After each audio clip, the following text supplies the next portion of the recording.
Partout, les médias, dans tous les autres, même les autres supports, ne dépendent pas que de la publicité. Je crois que c'est pas très sain, d'une part pour l'indépendance du site, parce que surtout si vous avez des gros annonceurs parmi vos annonceurs, vous risquez de vous fragiliser dans votre relation avec eux, dans la mesure où ils peuvent quand même un peu influencer votre contenu.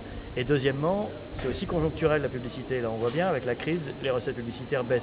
Donc je pense que c'est plus sain pour toute entreprise, et pas seulement la nôtre, mais d'avoir plusieurs sources de financement.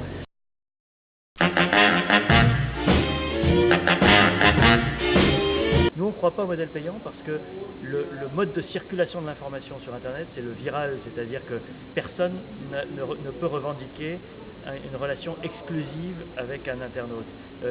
Sur le papier, c'est le cas. Il y a des gens qui ont lu un seul journal toute leur vie. Ils ont acheté Ouest France toute leur vie, ou l'Équipe, ou l'IB, ou le Figaro, etc. Les gens qui lisent plusieurs journaux, c'est en général leur boîte qui paye. Sur Internet, c'est exactement l'inverse. Personne ne peut revendiquer l'exclusivité. Le mot naviguer veut bien dire ce qu'il veut dire, c'est-à-dire que les gens vont sur le 89, sur Le Monde, sur Figaro, sur un site de musique, un site de chat, etc. Enfin bref, on passe de l'un à l'autre. Si tous ces sites étaient payants, ça serait impossible, et ça serait la négation de ce que la technologie a créé comme mode de circulation de l'information.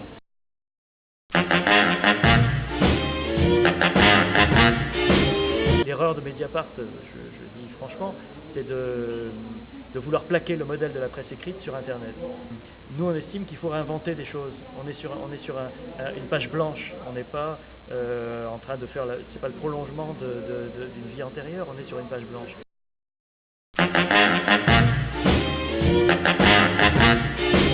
Vous voyez, on a créé quelque chose qui n'existait pas. On a créé un mur de briques virtuelles qui est devenu une plateforme de micro-publicité communautaire. C'est-à-dire que les gens achètent ces briques virtuelles entre 15 et 350 € pour un an. Aujourd'hui, ça marche très bien. C'est une source non négligeable de revenus, mais en plus, on a revendu le mur à 2 autres sites déjà, qui nous ont demandé de le construire chez eux. Donc, quand on invente des choses, on ouvre des portes auxquelles personne n'avait pensé.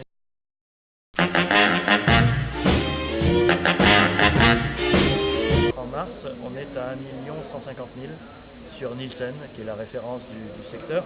On a atteint le million en novembre 2008. Donc nous, c'était notre objectif de départ, c'était le million de visiteurs uniques fin 2008.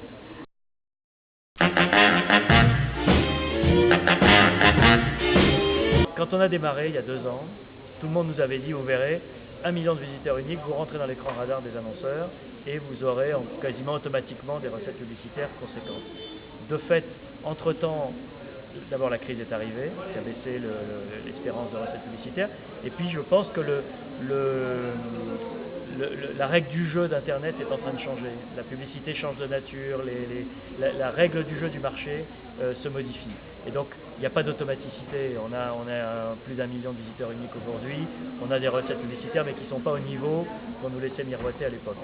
Le site n'est pas encore rentable.